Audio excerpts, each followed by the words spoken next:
Hello and welcome to Arlington County's newest show, COVID Conversation with business leaders. We are here tonight for an honest conversation and joined by a few of our leaders in our business community. I'm Board Chair Matt DeFerranti, and I'm happy to be joined by our Scott Pedowitz with the Arlington Chamber of Commerce and a member of our Complete Vaccination Committee, Jennifer Jones, creative founder of Cosmopolitan Plated, Daniel Logan, owner of Columbia Pike Laundry, and Christiana Campos, who owns and operates Sayre Restaurant with her husband Javier. Thank you each for being here tonight. Really appreciate it. So before we get into a great conversation, I do have to give a little bit of a COVID update. And we are working away on getting our vaccines out. That's so critical for our businesses as we recover. And we are now scheduling 1C, which is the next stage of our categories of vaccinations. On April the 18th, we will move fully open into, or shortly after April 18th, we'll move fully open into phase 2, which means any adult can get an appointment for a vaccination. That doesn't mean you'll be actually getting your vaccine in April, but you would be able to get an appointment. And so we're making progress, and more of us are going to restaurants, going to businesses outside of our homes as we get vaccinated while we're still being careful. So that's enough of a background on COVID at the moment. And let's get started with getting to know each of you. First, maybe this time we'll start and see if we can begin with you, Jennifer, and then go around. I'll give you a little cue, but if you could just tell us a little bit about yourself and your business. Okay. Well, thank you for having me. I'm Jennifer Jones. I'm creative founder of Cosmopolitan Plated. And a little bit about me. I live and operate a business out of Arlington, in the Arlington area, in Pentagon City area. But I work throughout the DMV, and now I'm generally digital. But what I do is, through Cosmopolitan Plated, in a nutshell, I work to build and strengthen communities within companies, neighborhoods, as outreach for organizations through group interactive cooking classes, if you can believe it. So that's me in a nutshell. That's wonderful, and I'm already interested. But we're gonna keep going, and we'll talk. Let's see, Daniel, if you can give us a little background, and then we'll go over to Christiana and then to Scott. Sure. Daniel Logan here, owner of Columbia Pike Laundry. We are a pickup and delivery laundry service, servicing individuals and families, and also small businesses. Basically scratch, laundry out the to-do list. Everyone's least favorite chore, scratching it out their to-do list. Great. Next, we'll go to Christiana and your restaurant, Sayre. Yes, hello. Thank you for having me. As you mentioned, I own Sayre Restaurant with my husband Javier in the Ballston area of Arlington. For those of you who don't know Sayre, please come and check us out. But we have been in operation for 5 years. We serve comfort foods from Spain in a very casual neighborhood environment. And we live, both Javier and I live here in Arlington Forest, which we love, just a couple blocks away from our restaurant. So thank you for having me. Sure, thank you. And Jennifer and Daniel, don't be upset. Sayre is the business that I've been to most recently, so I'm interested in your businesses, but I think it's a week ago Friday that we were last in Sayre, so I hope that's okay to share. Scott, you give a little bit about yourself. I'm Scott Pedowitz. I'm the Government Affairs Director at the Arlington Chamber of Commerce. The Chamber is a membership organization of about 700 businesses and nonprofits. We are dedicated to supporting businesses and the economic environment for those who work, live, and do business in Arlington. And we really run the gamut in our membership, from very small solopreneurs all the way up to some of the largest global companies that operate here in Arlington, and more than 100 nonprofit members. So really taking care of the entire Arlington community. Great, thank you, Scott. And I know if I'm correct, you still live in the courthouse area. So I do. 13-year courthouse resident. There we go. Well, that's great to meet each of you.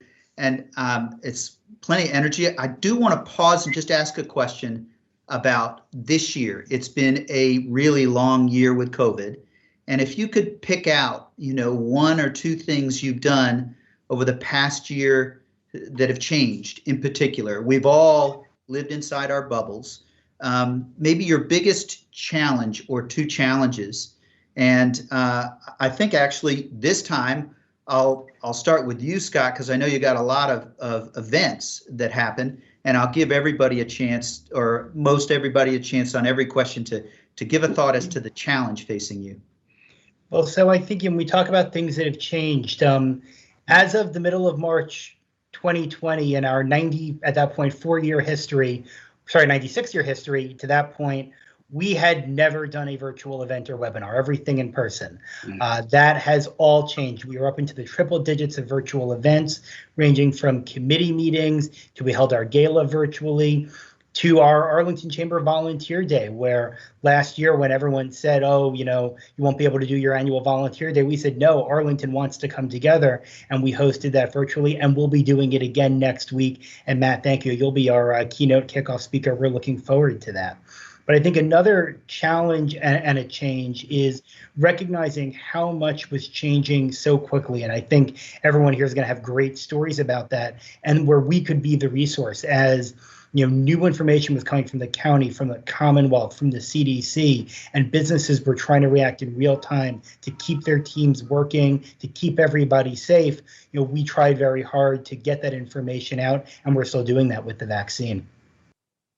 Got it. Thanks. Well, it strikes me, Daniel, that your whole business, I mean, all three of you, but your business model probably had to shift over the last year because of that in-person handing back someone's laundry is just a wholly different thing. Can you tell us the biggest challenge or how you've had to shift? Yep, absolutely. So, as you would imagine, foot traffic, pretty much fell off a cliff, March, April, May last year. So, that was, probably the biggest challenge that we faced. Still not quite back up to the levels that we were prior to COVID, but, we're getting there. And so I say another challenge, since we were deemed an essential business and allowed to stay open and operate, the challenge of, kind of keeping our staff intact and keeping them safe as they're working and providing the service that we're doing. So those were kind of like the two big challenges that we had over the last year. Sure. Well, I know keeping employees is so key. And that's right. We've all been thinking about, we had our local Arlington grant, but Christiana, I know you probably, your servers, that must have been a real challenge for you. Yeah, definitely. So you hit the nail on the head there. So our biggest challenge, definitely when March 13th rolled around a year ago, it was heartbreaking to have to say goodbye to all of our staff, which is not just staff, it's our family. It's our family away from family. Having to let them go because we didn't know what the future was. Was it going to be 2 weeks? Was it going to be 3 weeks? We didn't know. Everything was so unpredictable and moving so quickly. But, we sat down with every single employee, filing unemployment for each of them. Sometimes many of them having to translate things, going through the fear of giving their personal information because that's, some of that is based on cultural differences. So it was very heartbreaking. And then from there, quickly translating that into takeout and delivery. We never did takeout and delivery. Our food is to be presented on a beautiful plate. It's art. It doesn't travel well. But our staff and our team and our chefs quickly, pivoted to saying, well, what menu items do travel well? How can we make the presentation beautiful still? So what they did was extraordinary, and we are very, very, very proud of them. And I think with the county, what you all did for us, sometimes things were slow, but you all listened to us. We felt very heard, and we felt that there were solutions little by little. So we're very grateful. Wow, that's a family described within SARE, and so many of our servers, we think about everyone we know has a story, and their families have stories too. So Jennifer, biggest challenge, I mean, I think that you may have originally been in-person classes and then had to go all digital. So that seems like, a totally different business model. It was. I mean, on a personal note, At first I was like, oh, this is great. Sweatpants every day, don't have to pack up. But on a realistic note, I'm going to be honest. I was very lucky. Quickly, I was on the phone with a client, believe it or not, and we were speaking casually in late February. And his company, which is a global firm, they just got a notification. He said, can I call you back? He called me back and said, they've shut down all of our travel. They've shut down even domestic. And we have to go to telemeetings now. We have to do this training. And my brain, I get off the phone. I'm like, oh, that's deep. I get off the phone and my brain goes, oh no, that's terrible. Because my entire model is literally getting people together at the table to change perspectives and to connect. So I had no idea how this was going to go. Called my mom and literally start ordering stuff on Amazon. Like, I need streaming materials, this and that. And by the second week in March, thank goodness, I was fully up and running digitally, and had no idea, using Christiana's words of, unpredictable. Had no idea what that was going to look like.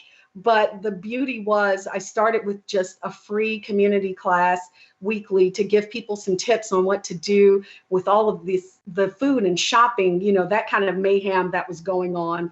And it evolved to start it to a full-fledged community that still exists today, which generated digital jobs. Now, quickly, I still have some hurdles, like, how can I make you smell the food? I can't make it scratch and sniff, but generally we still all cook together. So it was a complete pivot into a new business model, which has now become another avenue. So it's had its ups and downs, but challenging nonetheless.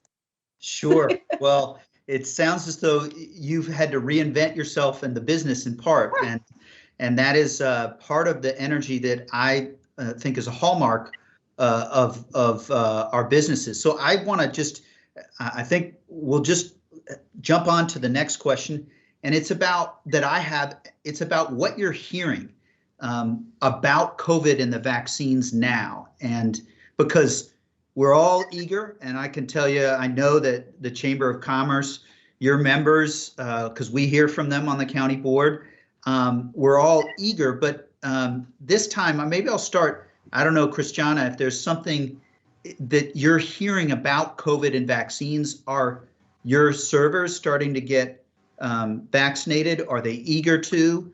Are you seeing an uptick in businesses? I know the temperature got warmer, so my wife said it's time to go out to eat, even though we wanted to do that in January. So what are you hearing at this moment about COVID, the vaccines, and is business picking up? Well, for the most part, everybody is super, super excited. Our team is excited to get the vaccine, obviously because we're not eligible yet. We only have about 5 servers who have gotten the vaccine due to underlying health conditions. But, overall, we are seeing our dining room full because I think there are more people over the age that's qualify or with health conditions that have been vaccinated and feel comfortable to dine indoors. So that's beautiful. Seeing, seeing their faces and seeing their smiles light up for real, not just under their masks, has been just illuminating our dining room. It's something that it's beginning to feel normal again. But in terms of our employees, they can't wait. They can't wait. Of course, there are certain small cohort that are a little bit skeptical, apprehensive, due to a number of reasons, cultural or religious, but we are here trying to inform them that this is safe, that it is one more step to get things back to normal, as normal is post-COVID. And we're excited to have those one-on-one conversations with them and help inform them of what the vaccine is and what it is not. Got it. That's great, and a helpful reminder, we have to keep making the vaccine accessible so that all different cultures, everyone starts to hear the costs and the benefits, and when you do, the benefits so critical. So Daniel, anything that you're hearing are people starting to actually come in to drop off now at your business? Yes, yep, absolutely. The traffic's picking back up. As far as staff wise, I think it's a mixed bag. Christiana, mentioned like the fear and the lack of trust there. But just kind of do what I can to, reinforce to them that it is safe and kind of being out front with it and leading by example. and kind of letting them know that, the vaccine may seem scary, but the consequences of the alternative are much scarier, So, just kind of get out there and let's all get vaccinated so we can get back to normal. Yes, well, sometimes showing people that little extra warmth at the start can make a big difference. And then you also have to meet people where they are. If they have initial concerns, you got to hear them out. And I think all of us come to vaccines and to considering a needle with different perspectives. So is there anything you're hearing, Jennifer? Are you starting to get more folks interested? Are there any in-person classes? Might be a little soon, I would guess. No, it's funny. We actually had part of our community once a month. We have an extended kind of after party kind of thing. And the vaccine was the entire topic. And so at one point, it was people were still apprehensive. There were certain names, brands they didn't know if they wanted to go with, this and that. But then it came up again in recent months, and they're like, oh, I'm getting it. So what I'm seeing is people want to get out. People want to hug again, be sociable again, and they want to cook together again. So yes, I'm getting the calls already, like this summer, will you be having vaccine events? We'll bring our paperwork and things like that. So I'm actually working around that now. We've already started scheduling hybrid, which means for some people who are just not ready, even if they have that vaccine, and that's fair, they can participate on the digital end. But the people who are ready and we can safely distance them, my classes won't be as large as they used to be for now. We're doing it because there's a mental, spiritual health connection thing that I'm finding that's very important. So we're just going to move into it safely, but people are ready from what I'm seeing. Well, I really like it. You mentioned mental and spiritual, and you also mentioned one of the things that one of my friends and my sister also said, she's ready. I'm ready to give her a hug. That has been outside of our experience for so long with our friends. And so that's a thought about, are you, Scott, is there anything you're able to sort of synthesize about your members and what you're hearing as to this moment? I know, we did a grants program last year and businesses need capital. Mm-hmm. That's a need that you've shared with us, but also are there any sort of more general, what's the sense you're getting from a lot of the businesses you're listening to? Yeah, so the sense that I'm getting is I think a recognition and an important one that as we're talking about getting back to normal's still a ways off for a lot of businesses. We have, quite the hole that the last 13 months have dug us in, and that we're going to continue to need to, abide by some of the COVID protocols. So, for example, we often hear the advice, even once you get the vaccine, keep your distance, keep wearing your mask. So temporary outdoor seating areas for restaurants, TOSAs, like we would have if we go to eat at SARE, going to be important continually through 2021. I think into 2022, I'd love to see those become permanent as well as a way to keep that going. I think Jennifer talked a lot about looking at, the hybrid classes, meeting people where they are, having that flexibility to do that. And then also, what are the new innovations that are needed? One of the best anecdotes that I've heard is from one of our live entertainment spaces in the arts. They are going to invest in contactless ticketing as a way to get patrons back into their theaters and to do it safely, but of course, a large upfront cost on that. But what it really all comes down to is that same human connection that we've been talking about, wanting to bring employees back because they're our work family, wanting to bring patrons back because that's why we go into business, and be able to develop from there. Great. Well, there's a lot there from the county TOSAs, temporary outdoor seating areas, which is our acronym, our nerdy acronym of the day, I think. But it is important because outdoor seating has been a big piece for businesses for sure. So I want to just ask if you can think about, as you've been talking with your employees, if you have something specific that has worked as you get folks to consider a vaccine, want us to think about that question. Before we do, I just want to share that the website vaccinate.virginia.gov. That's a resource. If you're out there and you're thinking about this, please pre-register if you are inclined.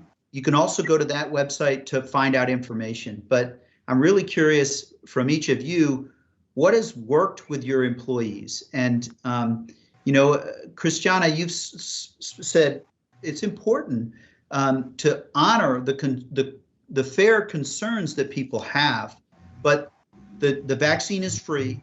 It has zero to do with the rest of the federal government. There's actually law that prevents any melding of the data. And so I don't know if anything's worked for you. I think it's what you mentioned earlier, and that is that it's basically this, or you could be sick, very sick, and have lifelong effects, or to be very frank, you won't be here anymore. You'll die. And so it's like having these frank conversations one-on-one. Again, we do one-on-one conversations because I feel like people have personal things going on. So we like to have it one-on-one and just talking to them and giving them the facts. We believe in science. Science tells the truth. This is, like you mentioned, this is not political. This is not religious. It's a matter of life or death. So we're having those honest conversations. And I think little by little, we're getting questions back. We're having very intimate conversations. I think that has been working a lot, just laying down the facts one-on-one and really making sure that this is nothing personal. It is something to be safe and for us to have our jobs and for the economy to start building back again. Sure. Well, that's helpful. The one-on-one seems to work better, be really important when you can, a phone conversation or a text. Sometimes you can answer questions that are harder in a group. And I actually, Jennifer, you have a family that has the once a month, I think, happy hours. I'm going to try and get into that, but I should ask first. But is there something as you're working with colleagues or your team employees that works? Because we know that everybody comes to this question about vaccination with different perspectives. So is there something that works? So actually, mine is going to be a completely different perspective. Aside from contracted employees when we were in person, since we've gone digital, I have been a one-woman show. I'm like the little thing playing the cymbals and the drums and the harmonica at the same time. So more so, I had the two areas I looked at the most were, number one, myself, what was I going to do about the vaccine and how would I proceed with it and how important it was to me. And for someone who did have a horrible bout of COVID very early on in the year, it's a no-brainer. It's an absolute no-brainer. And I was very honest with my community, the one we do once a week digitally. We speak honestly. It's a very organic kind of thing while we're cooking and talking and people chime in. And I shared that with them. And I didn't know how it was going to go over. And there were so many thank yous. Like, I didn't know how serious, because you hear people, just like I imagine with employees, there rightfully so, a lot of confusion, a lot of fears culturally and things like that from historical bases. And I see that play out within my community, and because it's a very mixed dynamic. But sharing my story and saying, hey, look, here's the thing, you're going to hear some people had it very lightly, but let me tell you from someone who almost did not walk away from it, that this is serious. And for me, this is how I do. When I was honest and I spoke honestly, so many of them communicated back that it changed their perspective. And the last check we had like a week ago, almost my entire main core community, they're almost all vaccinated. So just the younger ones aren't yet, but so it's a big deal. And I think when when people actually see someone suffer or suffer themselves, I think that kind of goes into the thing of, yes, there may be some connotations with it, but what do we have to do to keep things moving forward and try to, stay alive in business and in life? Wow, I think that there is a gift that you get when someone shares something real and personal with you. It's a gift, and you've just done that. But also, that connects with people. They respond when you take a risk, and certainly so much is at stake. that's a tough act to follow, Daniel, but we'll ask you to share a little bit. Sorry about that, Daniel. Yeah, that's no worries. Is there something, Jennifer? Wow. yeah, is there something that you share with employees or something that inspires you to keep going as you're building your business? Yeah, so I could speak to both. One is sort of piggybacking back with Christiane and like the one-on-one and having these conversations, but also actually sitting down and walking each person through the process, right? So like we take for granted the fact that we all were able to get on this call together, the technical things like that, and getting on and following links and filling in information, right? So we take that for granted perhaps, but not everybody is able to pick it up that quickly and be able to follow through with that stuff. So us sitting down as hopefully respected individuals and kind of helping them walk through the process, it means a lot. And then sort of like the getting back to normal, like you mentioned. I'm a high fiver, so looking forward to getting back to actually doing the air high fives are okay for now, but looking forward to hearing that clap. Amen. Sooner rather than later. Yeah. Sure. Well, Yes. that's wonderful to hear. I can tell you I like the high five better than the elbow bump. I feel kind of like a goof sometimes with the elbow bump. But Chefs love the elbow bump. Chefs yes. love it because their hands can't touch. Well, Right. so it's okay. It's kind of cool. I'm sorry. Sure. So you guys have both, that's kind of keeping the momentum, and maybe we'll just, I don't know, Scott, if you have things that kind of keep you inspired and keep you going as you try to help businesses and give energy, because it's getting warmer and we're all anticipating summer, but we still got a month or two at least of work to do with is there something that inspires you as in your work?